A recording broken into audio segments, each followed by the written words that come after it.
like to broaden the view now a little bit and take on the views and the comments from a wonderful panel that has a lot of different expertise, different backgrounds.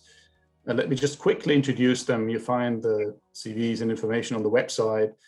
The panel will be featuring Rajna Gibson, who is a professor of finance at the University of Geneva. She's also a board member at Swiss Re and a former member of the Swiss Federal Banking Commission. We also have Clemens Fuest, who is the president of the IFO Institute, the leading economic research institute in Germany, and director of the Center of Economic Studies. I'm also delighted to welcome Ann-Kristin Achleitner. Ann-Kristin is an economist and a lawyer, I learned, distinguished professor at the Technical University in Munich, and also very active in business life in the sense that she is a board member in a number of leading German firms, including Deutsche Börse, Linde, and Munich Re. And finally, Jeffrey Gordon, who is the Richard Paul Richmond Professor of Law at Columbia Law School and director of the Milstein Center for Global Markets and Corporate Ownership. So each of you has a special angle on the theme that Oliver raised, the conflict between exit versus voice, in particular in the context of ESG. And we are grateful to have you with us here. We go through the list in the order that I introduced you. So I'll start with Rajna, and then all of you will briefly give us an intro statement of a couple of minutes to kick off the debate. And after that, we open it up to a general Q&A. Thank you so much. And Rajna, you have the word. So thank you for having given me the opportunity to speak. And it's very hard to speak after Professor Hart, but I'm going to try to do my best in 5 minutes. So I would like to address the question of, do institutional investors really walk the ESG talk? And we would like to here sort of focus on the PRI signatories. The PRI signatories are now about 3,000 of them, and they represent collectively about $100 trillion of assets under management. So we ask the question here, do they really walk the talk? Or in our paper, which is called Do Responsible Investors Invest Responsibly, we would like to see that signing also translates into portfolio ESG outcomes. And we use a unique survey data to, first of all, answer the question, which is a little bit close to what Professor Hart was saying. So what do they do actually? And strikingly, engagement is the most important strategy used by 86% of these signatories, and they represent about 6% of the asset under management versus negative screening, which is only 6%. And then we look at the question, well, what is the intensity with which they actually perform this engagement or sustainable finance? And for that purpose, we categorize those PRI signatories into 3 groups. Those that apply ESG principles to 100% of their equity, we call them fully committed. Those that apply to between 1 and 99% of their assets under management, we call them partially committed. And the other ones that either don't report or don't apply them at all. They sign, but they do nothing. So what do we find? So just in a very nutshell, we find that on average, these PRI signatories seem to be walking the talk, the ESG talk, but there's wide differences across regions. So in Europe, those that are fully or partially committed do better in terms of ESG outcomes than non-PRI signatories. But in the US, it's not generally the case. For the 26% of them who are uncommitted, they actually have worse ESG outcomes than the non-signatories. So is this a potential problem of greenwashing? And that leads us to ask, well, what are the drivers for signing? And we see 2 main drivers: social norms, that refers to what Professor Hart was saying, pro-social engagement. But this is more prevalent in some countries, and in some other countries, it would be more business or commercial reasons. And just to highlight that, we find that those uncommitted PRI signatories that actually didn't walk the talk actually experience highly significantly increases in their flows after having signed the PRIs, even though they don't implement any strategy. So there might be some greenwashing, and we distinguish those firms. We characterize these investors as those who are the late joiners, who actually had poor past performance, who are more retail client focused, and who actually themselves experienced ESG incidents in the past. So just as a final word, I think one question that sort of is dear to my heart is the following one. What is the economic and the social cost of greenwashing? And if there is such a cost, what are the ways we can prevent it, either by reputation in the marketplace, by education, or by more stringent disclosure requirements? So it all boils down as to whether a market discipline is enough or we need regulation. Thank you. Thanks, Rajna. Next, I give the word to Clemens. Thank you, Georg. Now, great paper. I would like to follow up on Laura's point about the relationship between governments and investors. If we think about the role of public policy in environmental policy and the climate debate, I guess as economists, the usual approach is that we say, okay, the investors are purely selfish people. They, observe prices. And then we go on and design public policy in such a way that, by being completely selfish, they do the right thing. Very influential policies, including, I suppose, in the US, like CO2 pricing, build on this principle. And the way we do this is extremely important in the sense that, for instance, economists tend to emphasize, okay, CO2 pricing is very good because it leads firms via the markets to really reduce CO2 where it's cheapest to do so. So the efficiency of the entire process of carbon reduction very much depends on this idea that people, just observe prices and then reduce it. And then I suppose one concern many economists have is that in existing public policy, yes, we do have elements of CO2 pricing, but then we have all kinds of other institutions starting to do their environmental policies. Now we have the central banks, they want to do green policies. We have green finance, so financial regulation is used for green purposes and all kinds of other policies. And now we have the private investors, maybe they also get into this. So I suppose my question is,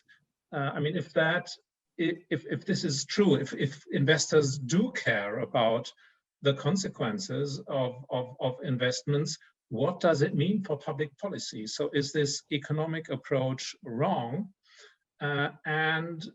If so, what is the relationship? For instance, in this model here, in the simplest model, you lay out at the beginning, if you could introduce a clean subsidy, right? And I suppose the optimal clean subsidy would be smaller the more altruistic people are.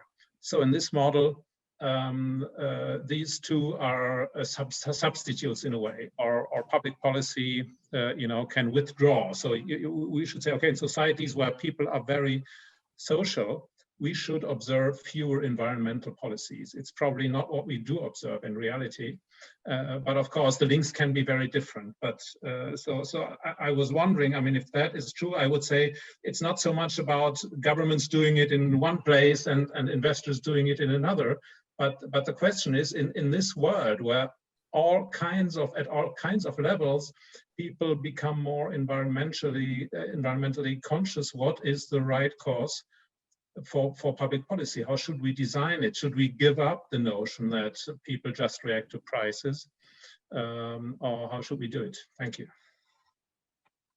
Thank you, Clemens. Ann-Kristin. Yeah, thank you very much, George. You already mentioned that I'm also in the practical world and I'm the business economist, coming now from a totally different directive. Let me just stress 3 points. First, from a European, especially German perspective, obviously the shareholder versus stakeholder debate is interesting because we're coming from a stakeholder background. But the interesting thing is the way, and us having here an international conference, that's why I mention it, the way that we have a two-tier board in Germany with an employees representation in the board, we have an effect of voice that does not even need boycott. It doesn't need action, but it's very strong here and it resonates. You know, a public voice, even a shareholder voice, can resonate very strongly with that part of the board in Germany, with effects being different. Which I feel might be very important going forward, because right now the E is very important, but we see the S getting more important. And obviously, you know, the S links here, and that works very nicely, however, in a spiral, because what you see in companies, that ESG strategies work best if they are combined with employee engagement. You know, if you see the good way, it's a win-win. Now, pro-voice, I mean, first of all, what we have here is an active portfolio management. We shouldn't forget, you know, with the total shift into passive strategies. I mean, I think that is a good thing we're discussing here. And voice is important in order to accept that we have industries that have different challenges. Yes, you might get out of some industries because you say you don't want to be in there, and Oliver mentioned that, but there are still some industries that are more challenged, that are very necessary for the economy. So voice helps here in the migration. And we would say, what does voice want? I mean, what we actually have right now is that people are going for the very low hanging fruits in transparency. Ironically, you can say that more transparency is even better than better results right now if you're not transparent, but it will be about reduction, it will be about goals, but in the end, it's about the change in business models that we're running for. And obviously, you know, voice is a better, you know, concept for being there long and medium term and discussing it. And here, I think something is important, and let me just introduce a wild concept. The flip side of exit is entry somewhere else. You know, if you have something, and if you're a company, and we're talking about exit, if you're a company in industry that is considering whether you change your business models to the ESG side, for example, you're an energy company, then the important thing is that your movements will trigger investor movements, will trigger investor exits. And what you could see the last years, that the traditional investors were much quicker to leave a company than the ESG-oriented investors were there to enter companies. So what you actually had, you know, you had a long dig that was very difficult, you know, from a financial standpoint, but also, you know, for everyone involved. First of all, I think that is different, but I think if we're talking about exit, we must bear in mind that there are different investor communities, and you have something like a net exit, you know, because whatever move you'll make, and that was mentioned in Oliver's paper too, you trigger exactly the other group. And as long as you look at it, what obviously, you know, a huge proportion does, as you look at it from a stakeholder perspective, integrating ESG's perspective, that will be important to look at those different groups and then the net effect. Thank you. Super, thank you so much. And last but not least, Jeff. Thanks. I'm coming at this from the perspective of a lawyer, not an economist. So the model of voting that Oliver describes doesn't really fit the model of voting that I've thought of, in that if a majority of the shareholders were pro-social, then many of the ESG issues we struggle with would be a lot less serious. When, for example, we look at the ratio of ESG funds to ordinary funds, I mean, the overwhelming percentage, of course, is in the non-ESG funds, and they compete on the basis of expected returns. And moreover, there are fiduciary constraints on many of the shareholders to focus solely in terms of the welfare benefits, rather than to trade against ESG in a very real way. But I think but I think the issue is the way of framing it as a welfare loss. And so in work I've done on systematic stewardship, I suggest that a portfolio approach can avoid this in a way that produces a pro-social result. So a portfolio investor is concerned with expected return and systematic risk. And the goal is to improve risk-adjusted returns. So if many of the ESG issues, particularly climate change, have a systematic dimension, then actually reducing that risk would improve risk-adjusted returns. And so there wouldn't be a welfare loss at all. And so I would suggest that actually a better way to start is to look at the portfolio investor from that perspective and see the welfare gains associated with the reduction of systematic risk from climate change especially.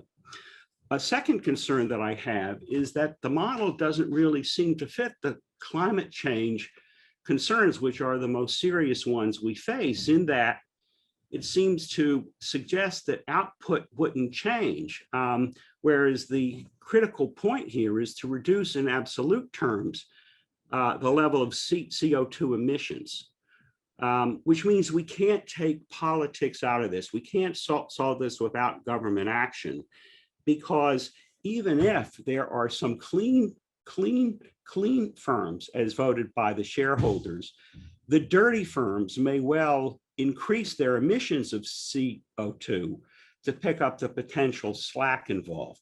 So it seems to me that the divestment versus voice decision has to be embedded in a model of politics, which approach would best move the government to action. So anyway, I'll stop at that. Thank you, Jeff. Thanks to everybody for these wonderful comments from very different directions. And I'd like to give the ball back to Oliver for a moment, if you would like to reflect on some of the comments. And after that, we'd like to open it. So please, everybody, make use of the chat function if you have any questions to Oliver or to any other of the panelists. Oliver. Thank you, Georg. Well, I enjoyed all the comments, and I would, with more time, react to all of them. But let me just pick a couple. Clemens, I think what he said was very interesting. First of all, let me make it clear. I think government's extremely important.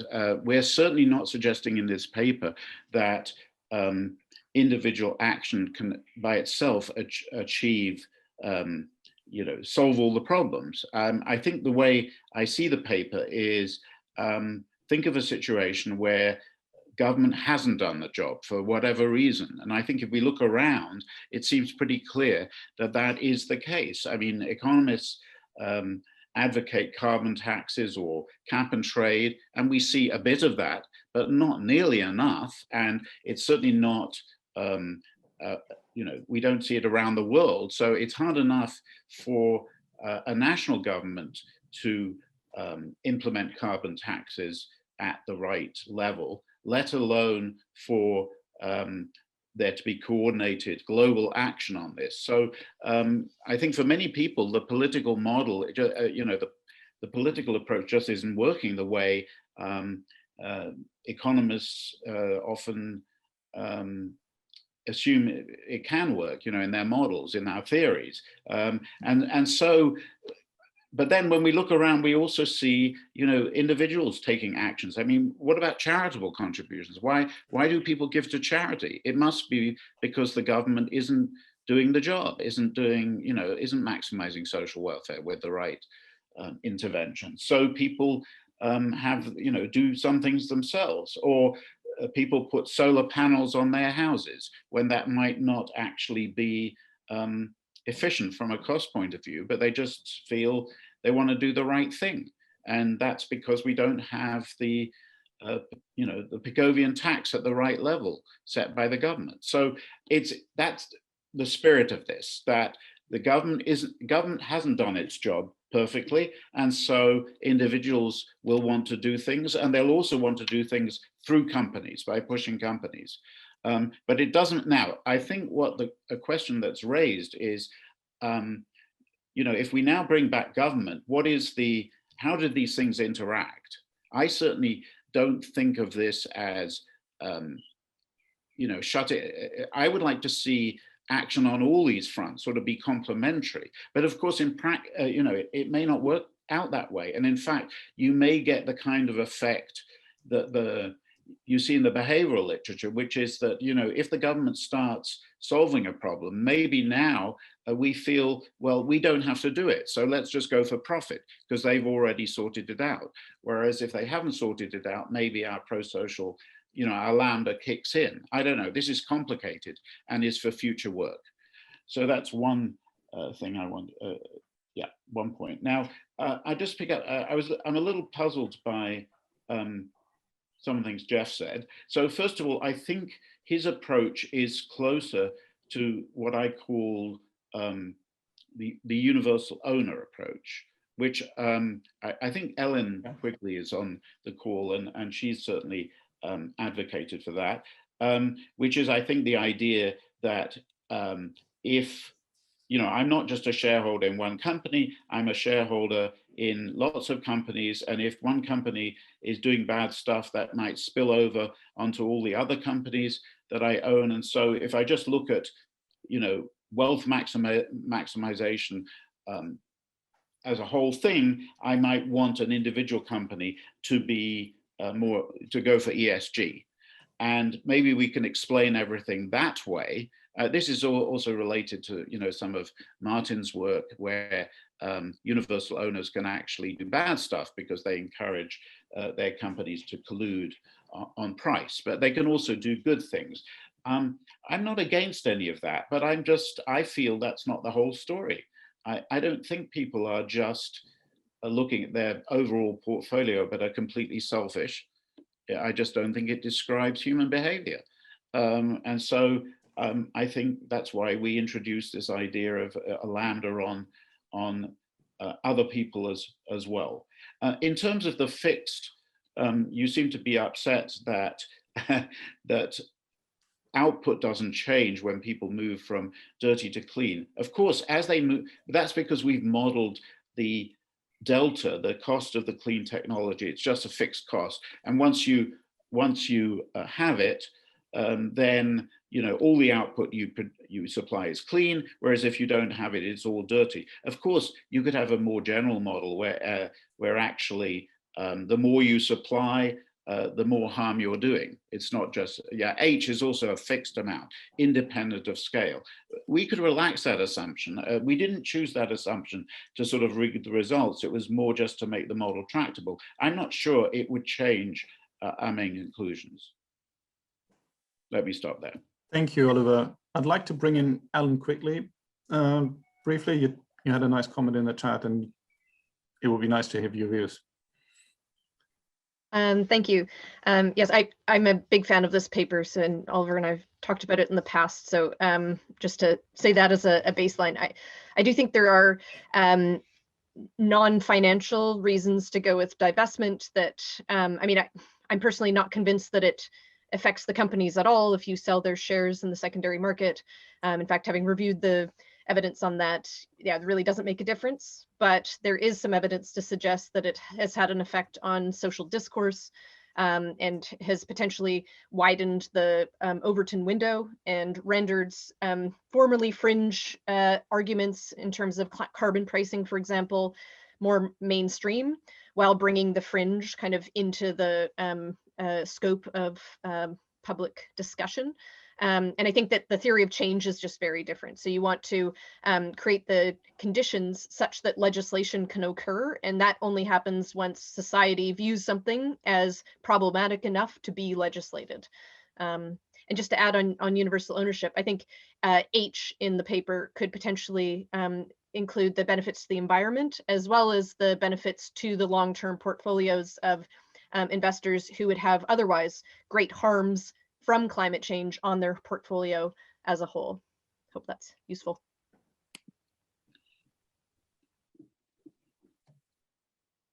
Thanks for that. Oliver, would you like to respond, or you? No, I mean, I agree. The H certainly can include that. It's just, do we want to, you know, do we want to cap the H at, or not so much the H, but the, you know, what does the LAM, do we want to just say people are only motivated by looking at their overall wealth situation, or do they care about what's happening to some group in India just because they think, you know, they're socially conscious? I mean, I think we want both. Yeah. And we can, you know, it'd be interesting to sort out how big one effect is and how big, you know, how big the other effect is. But in principle, I think both effects can be important. I think Ellen and I agree on that, I think. Okay. If I can certainly do support your views, Oliver, here. I think the study we conduct on the institutional investors seem to say that both the social norms and the commercial reasons are playing a role. So what we see is that outside of the US, it seems that the social norms seem to dominate, but maybe in the US for certain type of institutional investors, still the commercial, the attracting flows and surfing the ESG trend seems to be one of the drivers. So, so I think the enforcement of these social norms in different countries is key to really walk the talk. And I would say that even with, so what we haven't done in the paper, but I think what would be interesting to sort of go into your direction is we've only looked at the short-term ESG outcomes of PRI signatories' portfolios. And of course, if you do engagement, it's a long-term strategy. So if in the end, it really maps into what Jeffrey was saying, you know, the performances of these portfolios, both at the financial and the non-financial levels. Rajna, can I just say one thing which I think is very important is we talk about what institutions care about, but really we should be asking what the investors in those institutions care about. I mean, this is something that doesn't seem to be happening enough at the moment. But I think there's two views here, maybe if I can again put perhaps a more international perspective. So in the US, it's going to be very much the shareholder-centric approach. And in companies where the ownership is diffused, the small shareholders has not much to say. So in fact, I would say from my board experience also, it's sometimes management who walks the talk and, you know, who dictates whether it's going to be an ESG policy or not. So I'm caricaturizing. But in Europe, where, you know, you have workers sometimes of the board, so you have a more stakeholder approach, clients, everybody's sort of more, it's a more inclusive approach. And so maybe that also explains this duality or these differences that we encounter in our sort of international study. But when it comes to engagement, unfortunately, we didn't have the data to look at the long-term outcomes. And I think one problem we didn't focus at all in this panel so far is that really, if you look at the latest sort of even BlackRock study and, you know, all the studies, they point that ESG data is the crucial bottleneck. I mean, for environmental issues, it's still easier than for social or governance issues, but still there's so much disagreement among the many data providers. There's so much heterogeneity when it comes to measuring the outcomes. There's so much uncertainty. And I think this is also something that sort of is a hurdle for investors to really, you know, walk the talk or implement any strategy, because it's very confusing to rely on hard metrics, like financial metrics. It's obvious a return is a return, you know how to calculate it. So it's very different here. I think that is, I totally agree that is, makes things challenging. But let me just ask you, you say small shareholders don't have much to say about it, but I mean, that's because they haven't, you know, it's not easy for them to speak, isn't it? I mean, it doesn't mean it doesn't mean they don't care. No, absolutely, I fully agree.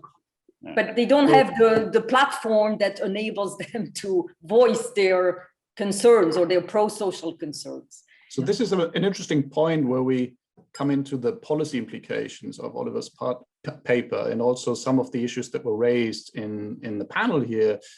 So the question is to everybody, you know, whether institutions in a sense of, for example, the regulatory framework matters, you know, how easy is it for shareholders to voice their concerns? How costly is it, you know, as we had in the earlier discussion?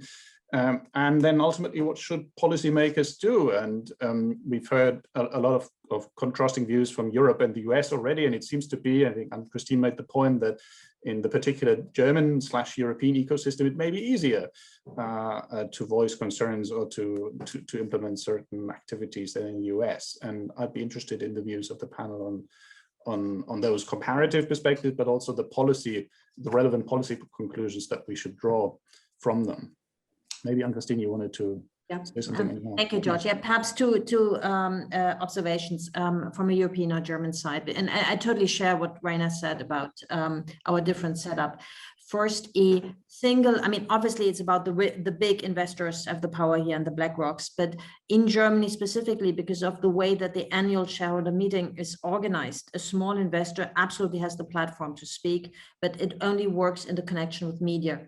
If it's done in a way that the media picks it up, it can really get impetus, and Rajna's nodding, because then also, it's being read by board members on the employee side and capital side, whatsoever. So that is a bit different here.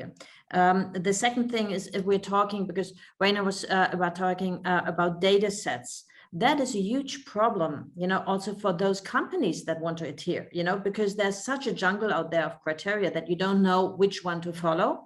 And here you have very interesting questions, because on the one side, picking up what Clemens said, it would be so helpful for, smaller companies in order to, if there was a clear set. On the other side, the question is, if there's government policy, what really helps against carbon leakage, that people move abroad. Those are two very different questions, but the question who sets the kind of basis standard, I think is a very important question here. Thank you.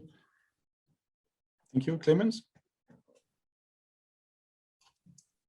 Yes, maybe one point we should bring in here is the EU policies, because we have this great initiatives of the taxonomy. I'm not sure, Oliver, you've looked into this. So the EU has the plan to kind of improve the availability of data on climate change compliance of companies by asking companies to report to what extent their activities are environmentally friendly and sustainable. I have to say, I can see the objective, but I have reservations, because this is really, if you look at it, it's really a central planning approach. So currently we have a list of 600 economic activities. But the plan is to set up a list of all really economic activities and to classify them as sustainable or not. I think that this doesn't make sense for so many reasons. We don't have the time to go through them. Just one of them. I mean, what you would like to do is look at the delta. So you want to find those companies where a change in behavior can generate large delta reduction in CO2. You're not so interested in supporting companies or investing in companies that have a low carbon emissions, but nothing to add to this. So this is really complex, and the EU response to that is a central planning approach, which I find terrible, I have to admit. And then in terms of public policies, other things come on top of it. The European Banking Federation has now asked for a sustainability factor, meaning these investments can be financed with less equity. Which obviously mixes up the objective of financial regulation to reduce risks with environmental objectives. I think the last financial crisis was caused by a similar concept. There it was the social, pressing banks into financing mortgages.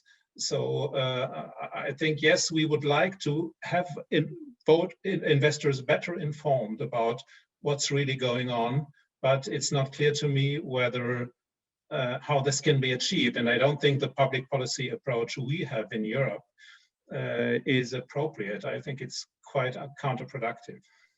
Thanks. Wow, let me just abuse my position for a second and push back against your first point. Isn't the whole exercise at the EU level an attempt to facilitate investor engagement, right? So the idea is to classify, as you say, different types of investments and to avoid greenwashing. So avoid the problem that we've also heard before, that some people are saying, yes, we are promoting this and that, but in reality it's not. So we're trying to bring some taxonomy into the system to make those claims comparable. And Yes, but it doesn't work. I'm trying to say, you know, it doesn't work. I mean, you cannot set up a list of all economic activities and then set up criteria and say, you know, this guy is 30% sustainable. I find it absurd. You know, the economy changes all the time. Economic activities change. And that's the strength of the traditional approach based on prices. You don't care whether there are innovations or anything, you know. I'm really worried by this central planning approach. I mean, I don't have a good answer. Maybe that's the best we can do. Maybe it's better than nothing, but I have to say I'm a bit worried. I would be a little bit more nuanced here. I think some kind of standardization, you know, so that people speak the same language when it comes to, you know, CO2 emissions, when it comes to social impact. So there's now tons of money going into impact investment, for instance. If you cannot measure these impacts properly, if you don't have a united way of saying what is the climate change risk reduction contribution and so forth, I think it's very hard. And it reminds me a little bit what the banking industry was in around the year 2000, when risk management came up, and there were all these risks, market, credit, operational, whatever risks. And, you know, you need to put some set of standards like Basel II try to impose to at least have a common language. So there's pros and cons, I agree. But disclosure, homogenization, I think is useful, especially for retail clients, right? And that's the ones that seem to be the most hurt by greenwashing. So I'm a little bit more nuanced than you are, but it's an open debate. Okay, Ann-Kristin?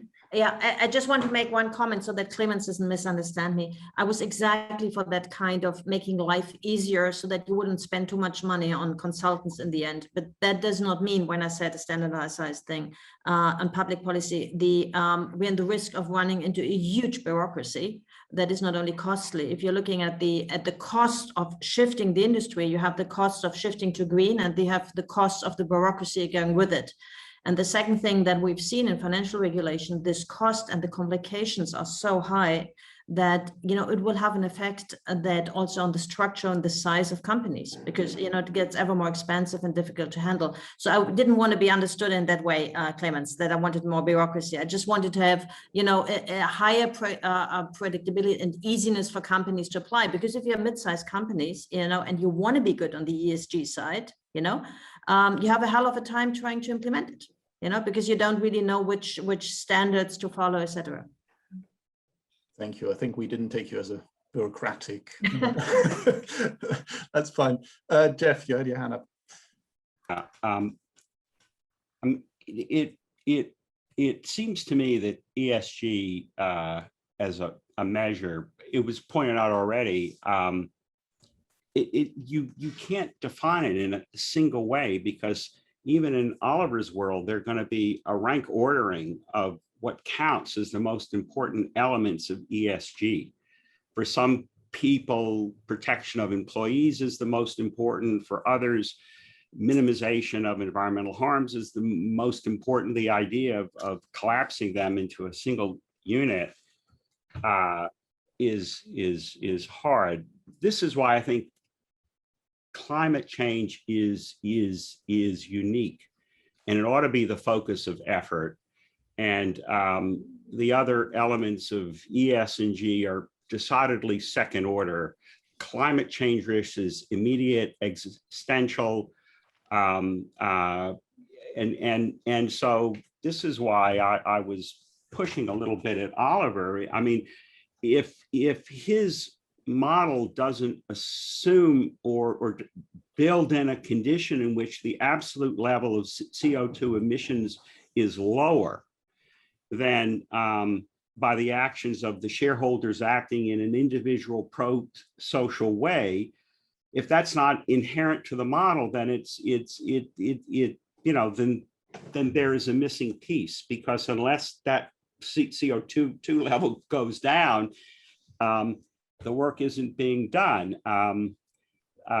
Anyway, so this is why I think thinking about reducing, I mean, it's not a universal owner approach. I mean, it's the reduction of systematic risk is pure finance.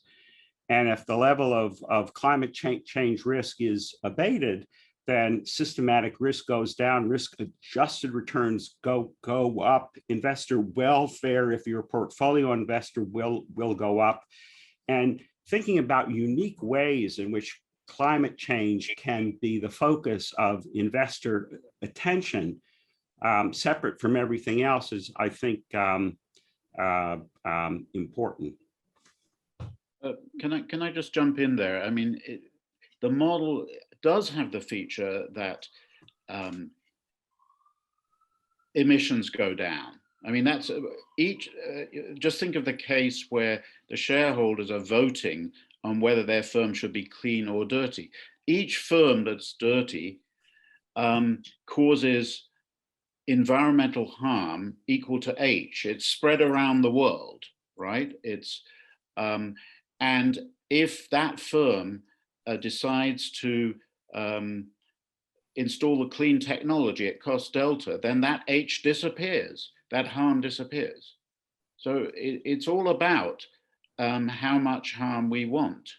Well, except let's take Exxon, right? Suppose the result of the Exxon vote is that Exxon's production of oil and gas goes down, but the absolute level of demand for oil and gas in the world remains the same. So some other dirty firm will increase its production of oil and gas. It may buy the divested assets of Exxon, or Aramco may increase the level of oil and gas production.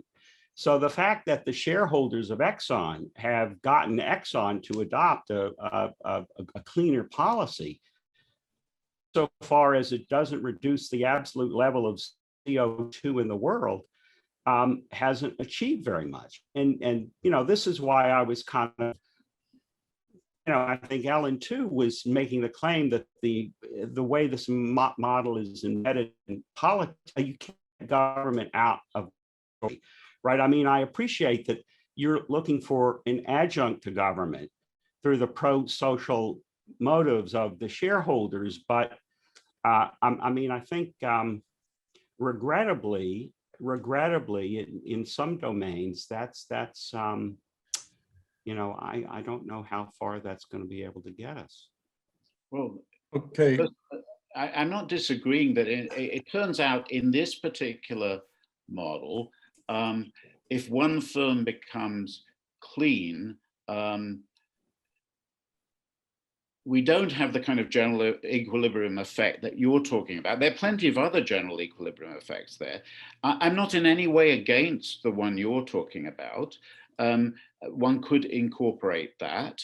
And that might indeed lead to the vote going a different way, because people might say, yes, we can do good, but it's not going to affect the aggregate situation. And so because we're not doing it for moral reasons, we're doing it for consequentialist reasons, we won't bother. Yes, that's I'm not denying that. It isn't a feature of the model as it stands. And I think the truth is that sometimes that's important and sometimes it isn't. And I don't think you can say it's always, it would be going too far to say that we can't do anything good ourselves because it's always going to be offset by what somebody else is doing. So I think the bottom line is, I don't think we disagree about that. This is not meant to be a panacea, having shareholder votes. Nowhere, I mean, if the paper gives that impression, then we need to be clear about it. We don't see this, the government, we don't need it anymore, not at all. I think all we're saying is that action by shareholders has a role in general. The old, and in this particular case we look at, it turns out that small shareholders vote in a remarkably pro-social way. It's part of a bigger debate about, for years, for decades, people have taken the position that firms should just maximize value, return, profit. We can blame this on Milton Friedman or not blame it on Milton Friedman, but I would say that just if I'm going to talk about my own views, I would have sort of accepted that. 10 years ago, if you'd asked me about this, I would have said, or even less time actually, I would have said, yes, companies should make money and governments deal with the environment. That's what I would have said.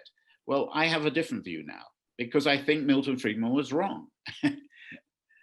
There isn't this separation between the business sector on the one hand and all the social stuff on the other hand. They're all inextricably bound up with each other.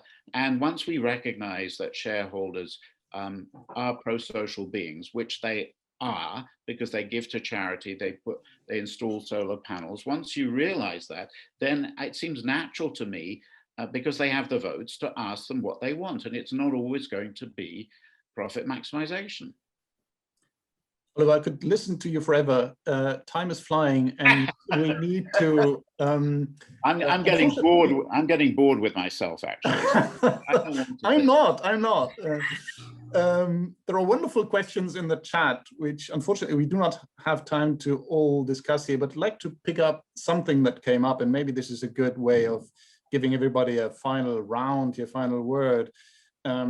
Since we are in a pandemic, some of us might have forgotten already, but we are in a pandemic, and it's interesting to explore the connection between the coronavirus crisis and the rise of ESG, and basically asking the question, what makes the COVID crisis, in Oliver's language, basically change the lambda in his.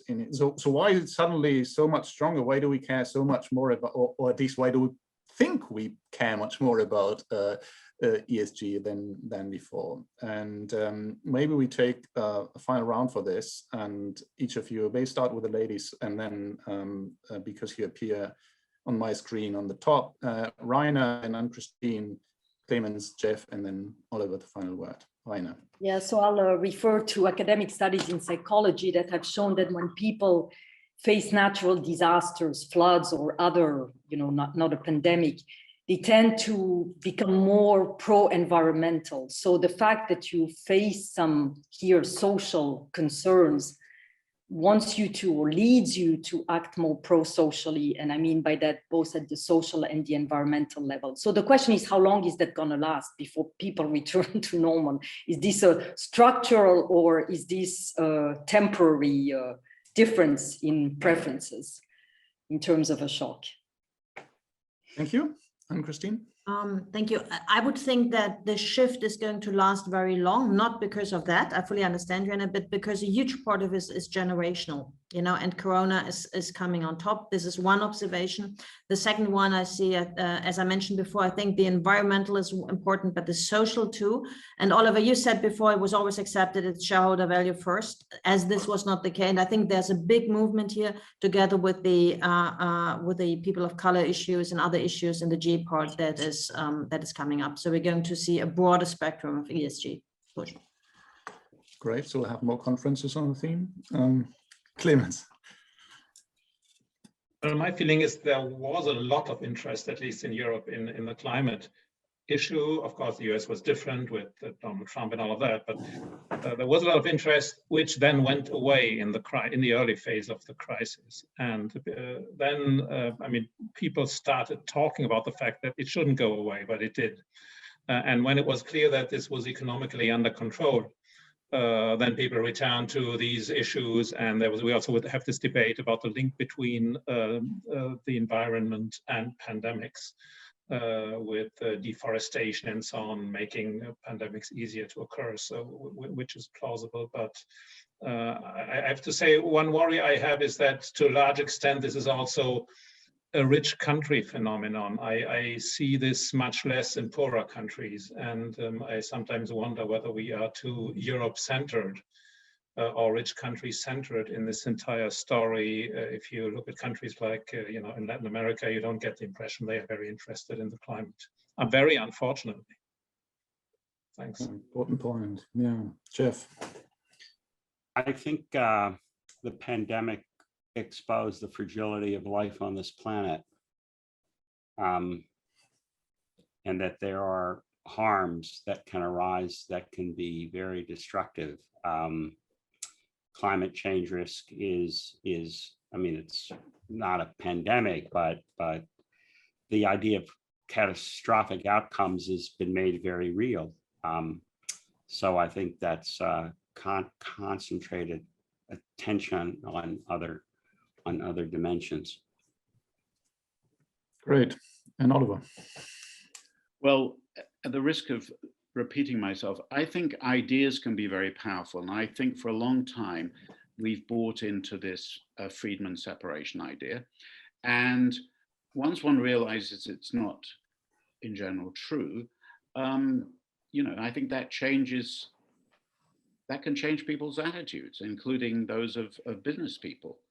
And, you know, just to throw in another thing, I mean, this idea that is, and I'm sure Jeff disagrees with me about this, but if you look at fiduciaries, trustees of pension plans, I mean, the conventional wisdom is that they owe a duty of loyalty to their investors, and that means maximizing long-run financial return. That's what they have to focus on and nothing else. And I would challenge that. It seems to me that their investors might be interested in other things, and if they ask them what the investors would like, they might find that no, they're willing to sacrifice some return for a bigger social purpose. And I don't see why that would be being disloyal to then follow what these pro-social investors want.